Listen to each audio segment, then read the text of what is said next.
Денеска ќе отворам прв пат темата по повод идејното решение за автопатското поврзување Велес-Прилеп Битола. Денеска е со нас идејното решение кое што го носиме изготвено. Зборувавме со министерот за транспорт и врски, ќе ги каже деталите.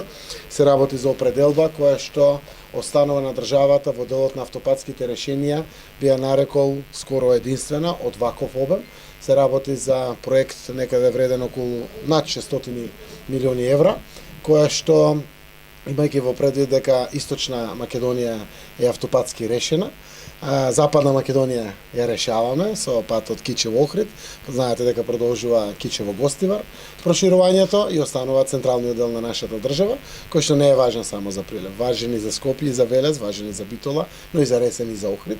Така да јас како струмичанец ми треба 3,5 сата да дојдам до Охрид, а при едни вакви решенија тоа ќе се намали на помалку од 2 часа, односно за мене е поблиско, како струмичанец зборувам, да стигнам до Егејското море, односно до Солун, за саат и пол време, или за 4,5 сата до Бугарското море или до Црното море, 3,5 сата ние до Охрид.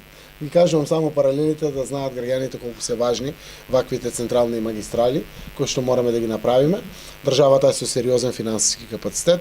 Навистина презентирани се податоците со преку 700 километри патна мрежа развиена само во последните години, пред се рехабилитација на изградба на новите патни решенија од локални, регионални, магистрални патишта кои што ги градиме. Ние веруваме преку развиена добра инфраструктура, создаваме дополнителна мотивација за поголема компетативност, поголеми апетити за вложување на самите компании, повлекување на кредити, инвестирање во производствени капацитети, која што дефинитивно представува нешто кон кое што треба сите да се стремиме.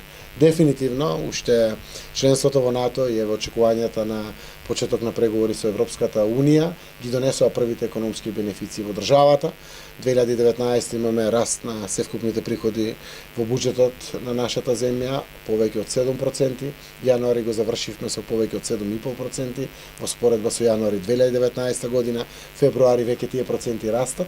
Тоа е благодарение на нашето домашно стопанство, кој што редовно ги плаќа секако своите давачки, ги плаќа платите кон граѓаните, со растот на платите растат и придонесите во фондовите и за пензиско и за здравство.